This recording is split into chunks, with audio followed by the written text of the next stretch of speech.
Hello folks, and welcome back to Shiren the Wanderer.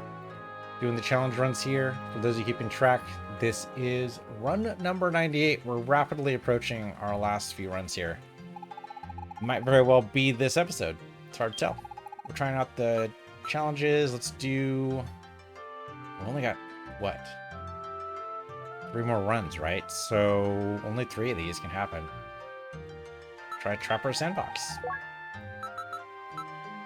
Only have to make it to the 10th floor. Trapper Sandbox is a dungeon created by a master trapper. That's why you can't level up unless you defeat monsters using traps. Guide monsters to the traps and get them. I can never get it to work. Okay, how is that not a thing in the regular game though? Because in the regular game, the bad guys do not set off traps. We know where all the traps are though. That's kind of cool.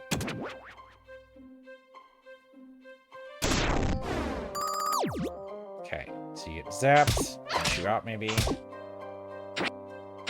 Oh, then I get stuck up. Oh, I picked up the trap. Interesting. Okay. That's cool. You can pick up traps. I like that a lot. Yeah, it kind of completely changes the game, right? Can we pick up the strip trap too? I don't know if that actually does anything though, because these bad guys, they're also fighting each other, which seems really bad for me.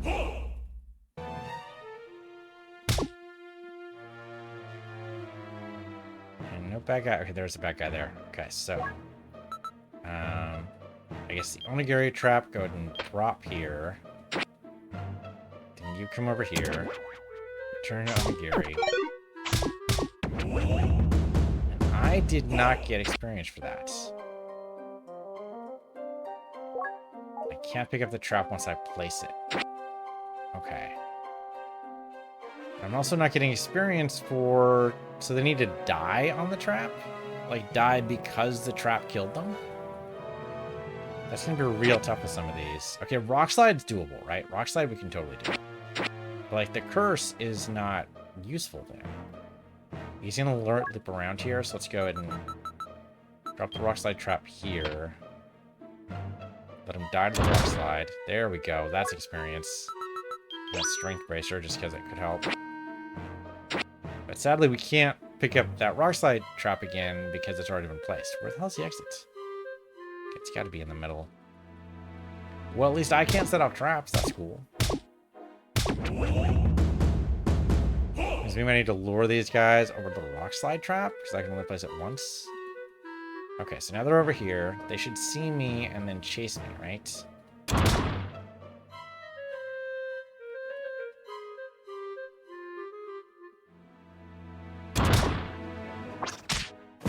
Oh, except, no. Except they don't necessarily die to it, then I'm just boned. No. It's an interesting idea, but no. No, we're going to go and skip that one. For these keeping track, run 99. Very interesting gimmicks on some of these. I do like the idea. It's a good way to play with a bunch of different ideas without tying progress to it. It's cool. Okay, Pinnacle. You have impeccable taste in both dungeoneering and dungeonology. The dungeon is a challenge from Spike Chunsoft. Don't expect to just be able to plow through the side of easy. You have to run some more, then run a bit, then you run, then you get to the escape point. How about it? Do you want to try the Pinnacle? Run away. So no fighting in this dungeon. Okay, that seems difficult. We can definitely try it, though. Navigation scrolls are really good. Oh, hide pot's not a bad idea either. Okay, so what we want to do is stay away from all the bad guys. If we can. Let's go into a corridor. Oh, that guy's going to come straight down to me, isn't he? Okay, let's hide. Insert. There we go.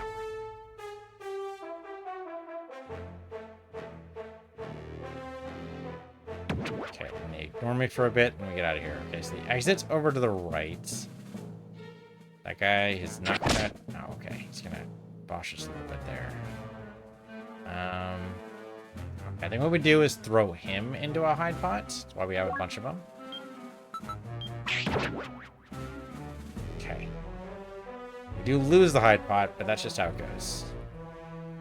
Now, without the navigation scroll, we'd be totally boned here. Oh, god damn it. Still totally boned. Okay, another hide pot, which is great. We are still totally boned here, though. Run away from the bad guys. Okay, good. They actually managed to miss us there. Keep going. Okay. As long as we don't step on the trap again, we should be okay here. Go on this side, assuming, of course, there's no other traps. Warp grass will totally help us, and we get out of here. Okay, first floor done. Only have to do 10 floors of this. Might be doable. Actually, they're just right here. Just go. Like, why would we even... There's no point leveling up. We just need to run. It'd be nice to be able to take damage, but we don't actually need it. Okay, managed to break away from this guy for a little bit. Oh, that's not the right way. God damn it. We're doing so well. Doing so well. Okay, you know what? Last run. For the very last run, we're going to go ahead and run the Destiny Road just so we can talk about it. But this is run 100 right now, so there's no point doing another one of these. So let's go do the Destiny Road for a little bit. Let's go pull up some cash. And talk about life. Talk about how this is going. So this was quite interesting. I heard about this one because... Alright, you don't have to pause it once withdrawal. I heard about this one because someone mentioned it in relation to Dragon Fang. Which is one of the... I think it was like the second or third one we actually did in this little challenge I have. The century runs. No weapons, huh? Fuck you too. Alright. Someone mentioned it and said, oh yeah, this seems to be based on Shiren the Wanderer. I'm like, what the hell is Shiren the Wanderer? And I looked it up. And there's a ton of these games. They're all over. There's just a bunch of them. This one is actually pretty good. I like it. I think the main problem I have in a lot of these games, this, I mean, it kind of goes down to, you know, let's go and get the explosion bracelet though. Actually, that'll just kill us, huh? I went up to the scout bracer. Alright, whatever. So no weapon for the Destiny Road. We might just die to there. So the main problem I have with this game is the lack of initial weapons. The shortcut also does not matter at all, right? We could go to the Sparrow guy there, but he's going to take us up to like effectively the 30th floor. But when we're level 1, which basically does not help us in the least. Hey, that's rare. Hardly ever get both a weapon and a shield just straight off the bat. But the synergy combination thing is fantastic. I love that. I think the NPCs maybe babble a little bit too much. Right? They're like the first time, I totally get it. Like going through the dialogue, great, love it, no problems. The 45th time, really annoying. Kind of wish I could just shut them up.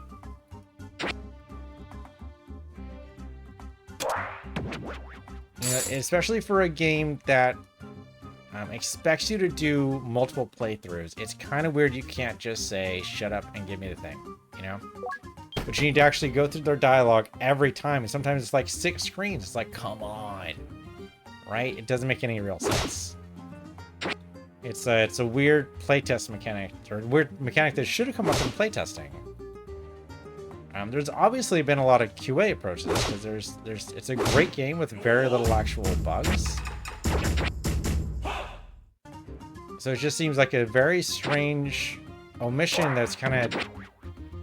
I don't know, almost feels like a single developer kind of thing, you know? I think I mentioned this when we were playing Mission Thunderbolt way back when, but Mission Thunderbolt was actually made by one guy, and he had a very distinct idea of what a roguelike was. His idea of a roguelike was you sit down, you play this game, and you do it in one, maybe not one sitting, but if you ever leave the computer, you leave the computer on that game. So if you save the game, then you actually have points deducted for saving. And that was his way of like stopping you from saves count. And of course he got away with that because he was a single developer and you do whatever the hell he wants, right? It's his game, you do whatever the hell he wants with that. So it's an interesting little quirk for Mission Thunderbolt that doesn't really hold up if it was like, you know, submitted to QA testing. QA testing, that kind of thing would be flagged. You go, what the shit do you think you're doing? You know, they bop you over the head with a Jira ticket and you fix it, basically.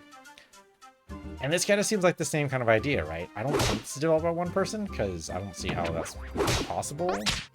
I mean, maybe I'm wrong. I guess I can look at the credits again, but I'm pretty sure that's not how this goes. But it's just little things like that that are like, come on, what are you doing? Like, also the challenge dungeons, they're definitely challenging. I'm not sure how you're supposed to get through some of those, especially when you can't bring anything with you. If you could actually bring stuff with you, it would make a lot of sense. Like, it'd be, oh, I'm supposed to come here with an item that lets me go ahead and, if not circumvent the problem entirely, at least make it so it's not nearly as bad. And of course, getting surrounded is always bad. We're only taking 1 damage as we go here, so it's actually not that terrible. Sure, it's a little stronger than they actually deserve to be, but they want the grass. Okay, yeah, Sparrow's like, are you sure you're gonna be okay? It's too bad you can't come in during the... Yeah, go ahead, what the hell, take it. Yeah, it's too bad you couldn't come in during the challenge dungeons to help me out here.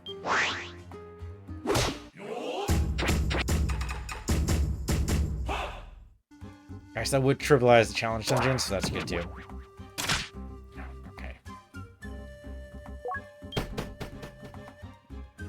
Yeah, it's funny for some game that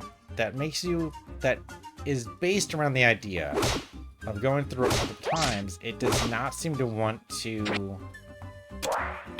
Coddle's not exactly the right word, but it doesn't want to pull its punches at all, for sure. And I guess, you know, for roguelikes, most people who actually play roguelikes probably aren't looking for any game that pulls punches. This game does not. If you want to be fucked up beyond all recognition, this is the game for you, for sure. This game will definitely, like, fuck you up and not apologize at all.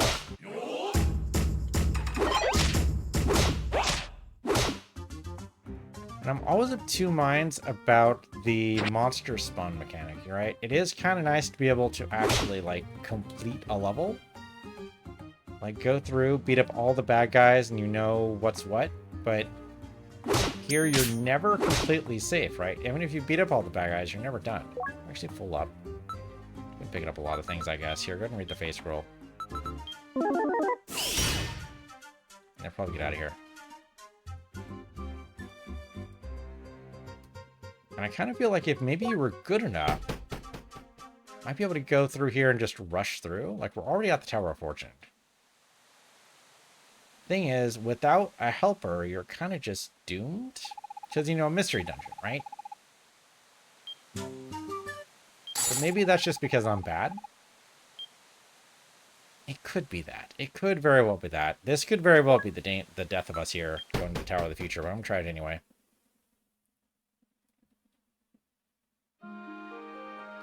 God damn it, this guy again. Alright, smack me around. Yeah. Oh, that's right. She's... I forgot. She's like level 55 or something right now. I totally forgot that her levels actually persist. Which is so strange, right? That makes it so that you can't help but win with her, maybe? I don't know. She still has like really low hit points, even as high level as she is. Is there any point talking to you? You're gonna try to give me something. I don't even have enough room in my inventory. Do I? We do technically. Alright, I suppose I should actually put something inside the preservation pot. We have a lot of weapons here, so if we had a synth pot, that'd be great. But no, we just have presto pot and sail pot. Now, what I need is a shopkeeper to actually give me something.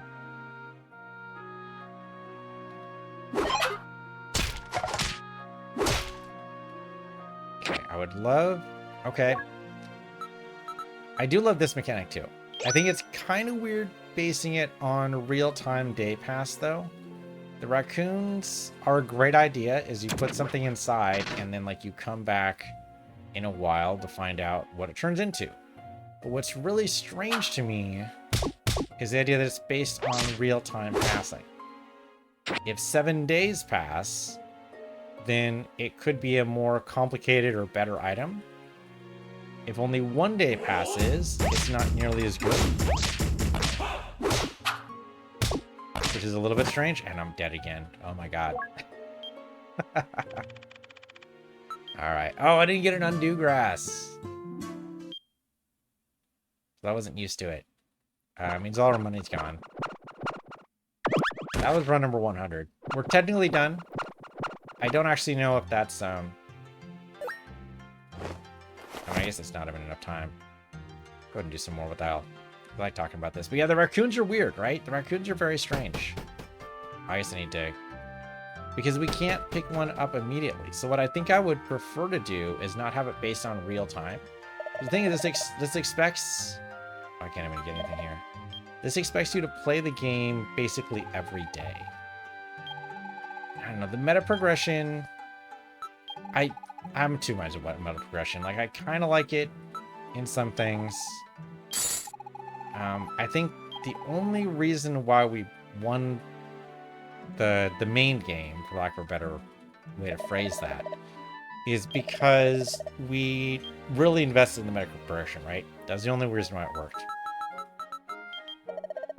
Buy a seal staff. Yeah, nothing else. The shopkeeper interface is kind of clunky, I think. The raccoons are just so strange. And this is strange too, right? Like the lottery? Why not? Buy a dog lot. Pull the lot. I'm gonna go ahead and grab rainbows. We love rainbows. What do we got? It's nothing. Yeah, it's just such a weird little gacha game thing. Alright. Yep. No more for me. I mean, that's a little weird. Gacha game inside of this game doesn't need to happen. It's a very strange little mechanic. This is weird too. Oh shit. No, we totally forgot about this. I had an item in here, but it turned into weeds because, again, it's tied to time. Right, we dumped this in, I don't know, 3 or 4 sessions ago when we originally beat the main game. We just never came back for this because meta progression doesn't matter outside the main game. Okay, go ahead and discard it. So we could dump stuff in here now, right? Totally dump in the seal staff. Oh, sorry, it's not much to do there. Dump in the seal staff. There you go. Yes, coming back and checking tomorrow just seems really weird. I'd love to be able to just advance the game. I want to hear about new items. How about that? Oh, yeah, just how you can make them, and that's about it. Okay.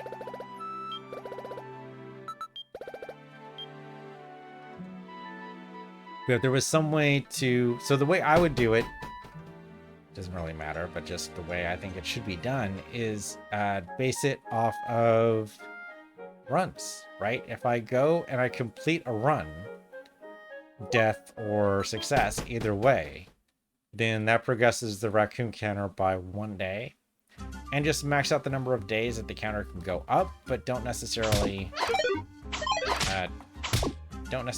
stop it or turn it into weeds after a point. Like, that just seems rude because I've invested time into this.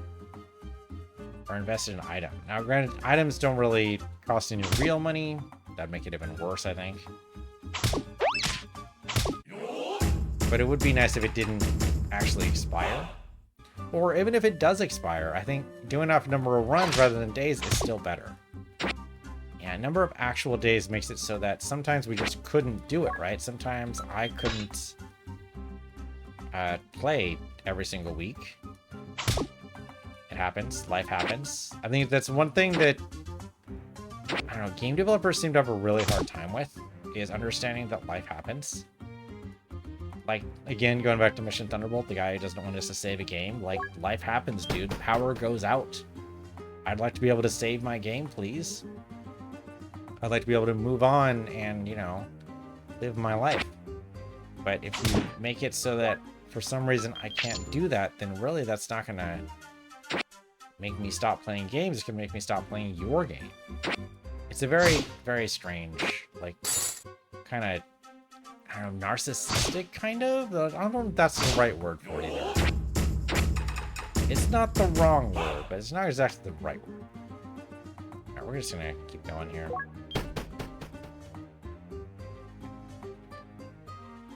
Maybe what I shouldn't do is go to the Tower of the Future, right? Tower of the Future we saved usually for when we had a fully upgraded set of weapons. And that is definitely not going to be true here. I think one problem I have with this game is also facing. I know facing is always going to be a challenge. And it's debatable whether or not it's actually ever a thing. But it seems like there's got to be a way to do it that's not difficult. I don't know. I don't know how to phrase it. There's a... The nice thing is that when an enemy attacks you, you usually go and face them. Now, there are exceptions. Like right now, I'm facing southeast right now, even though the enemy is clearly to the west, but it's the way I moved. I have to face with X to be able to move over to where he is. Now, would it be nice if we just always face the right way? Well, what I'd really like, and a lot of roguelikes did this originally, and I don't know why this has gone away, but originally in most roguelikes, attacking was based on movement keys. Did not have a special attack button. That's true for some roguelikes, at least not all of them. This one shows a special attack key. Okay, yes, definitely. I want to be saved here. Thank you. And I think that's the problem, is that it's the attack key. Can I... So if I do movements, like here, I'll move bottom or southwest. Yeah, see, hitting the southwest key does nothing. Why not make it so it attacks? That's weird, right? I obviously can't move that way. So why is there a dedicated attack button? I don't know. It doesn't... It's just it's an interesting choice that doesn't really make too much sense to me. It might make sense in... I'm not even sure it makes sense in like a console world type of a thing. Maybe? And maybe it's a mystery dungeon thing, right? In roguelikes, I would expect movement to attack. Maybe mystery dungeon is just a different genre entirely. I don't usually play too many mystery dungeons. I think I actually own Pokemon Mystery Dungeon. I've never touched it. But having played this, I mean, I would totally play more mystery dungeons now. I think that's great. I think the only problem I have is that there's an actual story and structure that, you know, we won the game, and after that it's like, okay, well, like, there's no reason to do the Destiny Road anymore. I mean, you know, just for shits and giggles, it's nice to go through here, but, you know, once you complete the mission, I don't know, story-wise, it makes no sense to go back. Right, at least in... Oh, I keep doing that. There's no actual reason to do that. At least in, say, you know, any other roguelike, usually you're a completely different person, right? You've got a whole new build, whole new person, whole new run. But here we're the same person every time. There's no reason for Shiren to go here again. Not unless he actually wants to roll the dice himself. Right? There's no reason to do that whatsoever. So the reason we're here is because, you know, story-wise, we got lost, couldn't find our way out.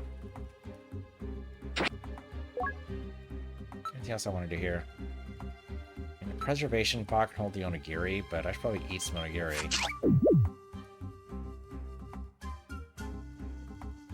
Yeah, it's just an interesting idea. Like, it makes it so that the only roguelike part of it is the challenge dungeons, which are an interesting idea, but there's no, like, regular challenge dungeon, kind of. I don't know, it made everything just more difficult, I think. It makes it so that you don't start with a weapon, which is weird. You don't start with a shield at all. So, like, you have no protection and no real, like, strong attacks. It makes it difficult. It makes all the runs more difficult than they actually need to be, I think. Do not need any warp grass.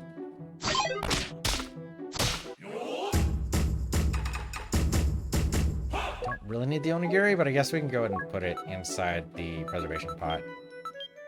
I guess, yeah, put the onigiri inside. Then put the one I'm standing on. There we go. The inventory is fine. I think the inventory is totally good. I don't have any problem with the inventory system at all. It's pretty well done. I think you need to have limited number of inventory slots for sure. You just can't go overboard with that. I understand it.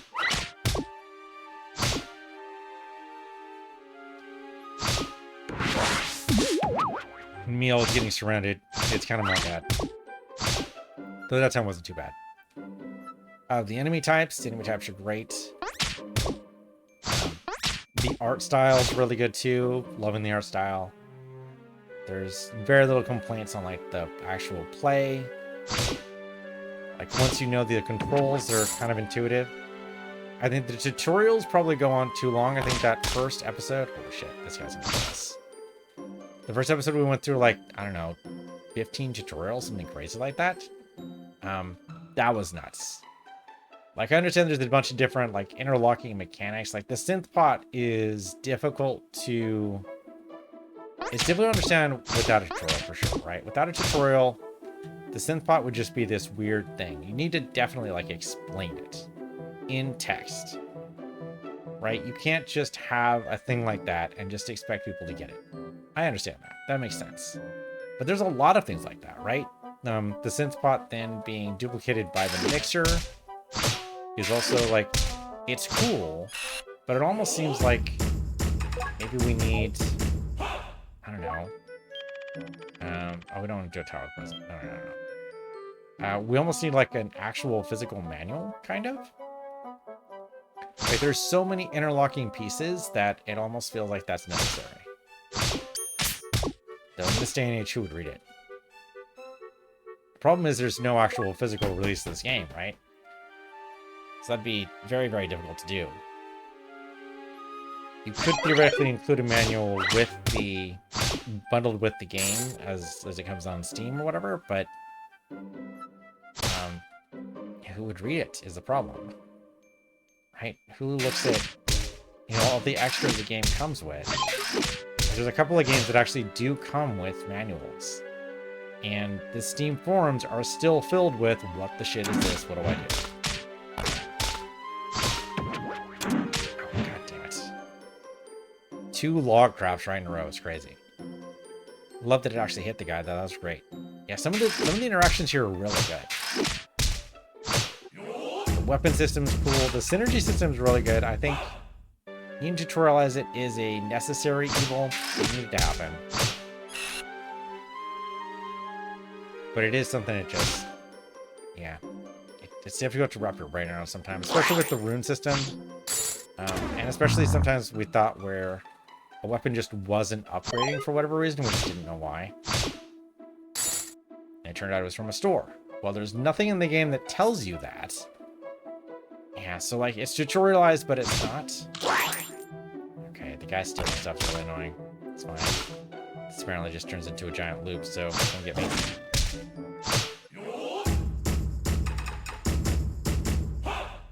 But like, stealing items is like, that's a staple for roguelikes. I kind of remember there being a thief in the original Rogue, although I might be making that up. I might have actually played a different version of the original Rogue now, I don't remember. Yeah, I guess go ahead and eat this. This guy's stuck in a corner. Can I get my money back? There we go. Oh, I don't want that one, though. I want the other eggs on the other side. Okay.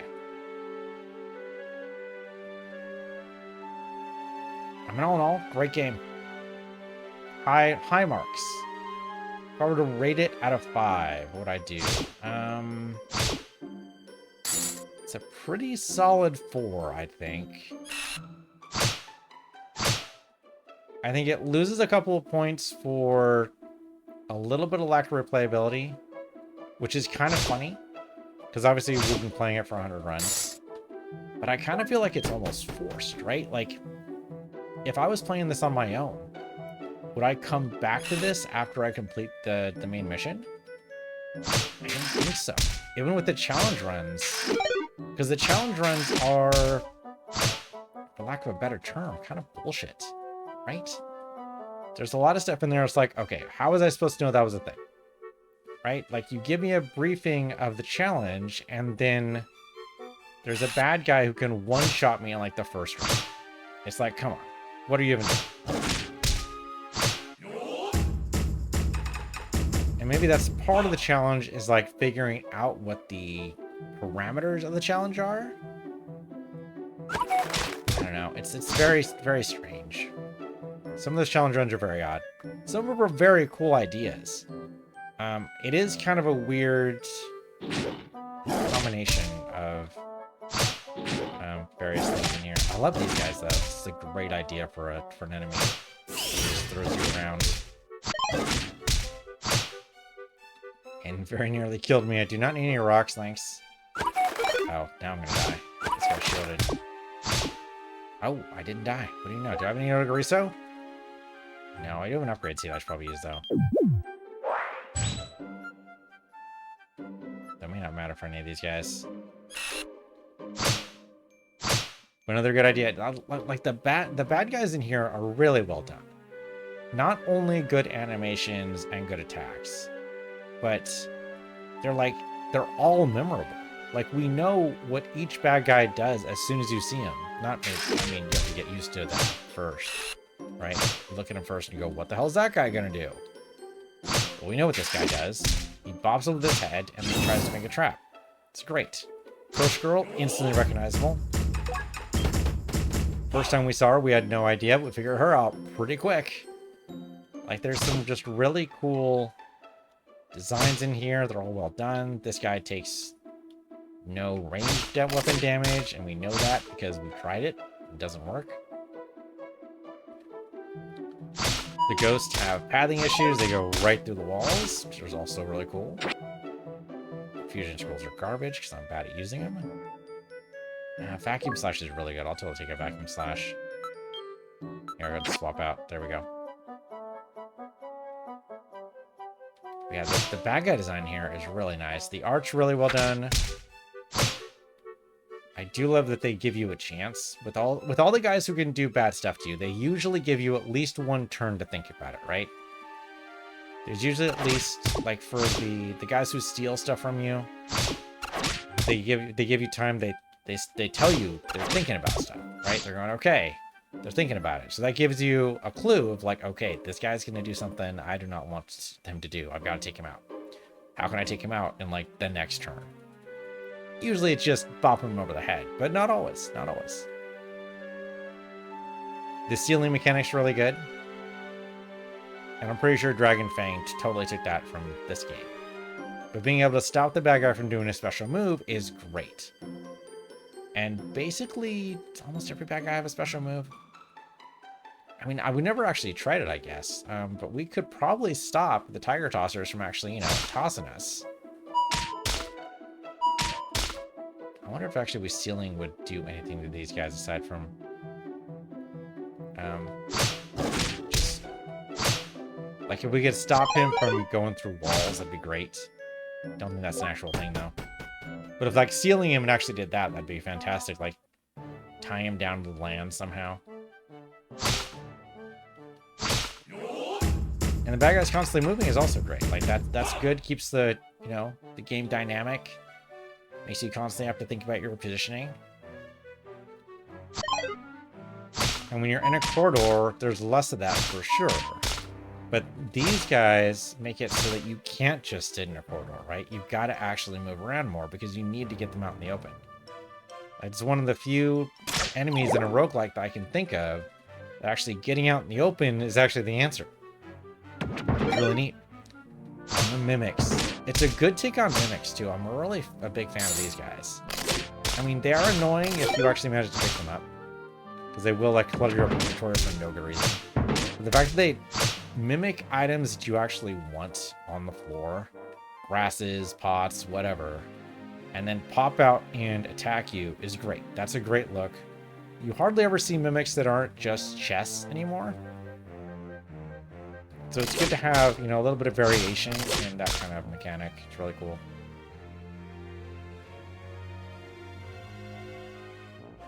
It is kind of funny in the meta progression. I mean, if you play the main game over and over again, that essentially, I mean, it's not exactly right because we have died to things before, but almost. Enemies don't really matter after a certain point. It's not exactly true. But it's definitely close to true, right? Like, we got to a point where we had a level plus 50 weapon or something crazy. And most of the bad guys we could take out in, like, 1 or 2 hits. Even, like, the boss was actually, like, completely wrecked sometimes. Like, we just had to focus on him and that was it. Somehow he did not actually put us to sleep. That's surprising. Alright, come over here, guys. The aura mechanic's cool, too. Annoying, because you can't totally die to those guys, but you know why, right? Because they have an aura. And we have a way to negate the aura, too, if we actually, you know, had a staff that did it.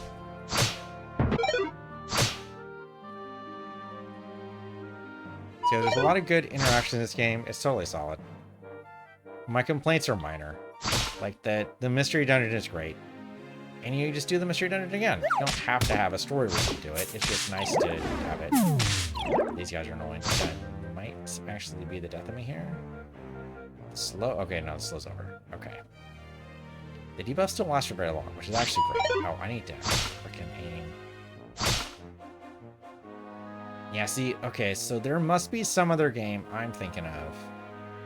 Or, like, that's, like, nested in, like, the, I don't know, weird back recesses of my brain. That attacks automatically in the right direction every time. I have no idea what game that could possibly is, but some part of it always makes me hit the attack button, even if I'm facing in the wrong direction. And there's no good reason for that, right? It's never worked in this game, but there must be some game where that does work. That, I don't know, is similar enough to this or something? I'm trying to remember if facing actually mattered too much for Dragon Fang. Facing of the bad guy mattered. I think Dragon Fang actually had like a critical hit mechanic, right? Where you could actually sneak up on bad guys and hit them from behind. It's like the enemy facing mattered, but our facing didn't? Maybe that was it? Oh, maybe that was it. Maybe that's what I'm thinking of.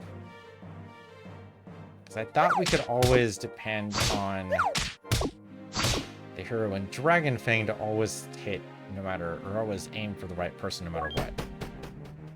I guess it wouldn't make a whole lot of sense for when you're surrounded, though. Oh, these guys are annoying. Oh, that guy wasn't even thinking about it. He just did it. Yeah, sometimes they'll give you a moment, sometimes they won't. Checking on the situation is nice, though. I'm getting wrecked by this guy. How are you so devastated? Oh, because he slowed me, that's why. Well, the counter shield helped out there, but I'm still going to totally die here. We're going to go do Warp Rest to get me away from here. That's better. Okay. Oh, we do have a plating scroll. Didn't even realize. Put that in the counter shield. Not that it matters. It's still -1 for a long, long time.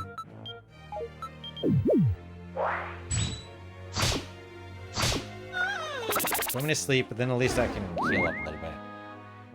Yeah, it's a little bit better. At least now you can't hurt my shield anymore. But you can totally hurt. Oh, okay. Okay, so it's a random roll to decide what he actually goes for, and sometimes it's the thing you got plated, and sometimes it's not. Oh, this guy's totally gonna murder me. Of course, he misses a lot, which I think we just lucked out on. And once we just don't enough damage to actually take these guys out. Ooh, this guy's gonna murder me. Yep, there we go. Ah, well, there you go. That'll do it. Yeah, Shiren the Wonder. Solid game. Highly recommend. Pretty good. Like mystery dungeons or roguelikes or, you know, something in between. That's totally what this game is. A lot of fun. I think the challenge runs in the manor are bullshit. For the most part. But otherwise, solid game. Highly recommend. Thanks for watching. This has been Shiren the Wanderer and the Tower of Fortune and Dice of Fate. I'm PC Universe, your PC Universe 2, and I'll see you guys next time.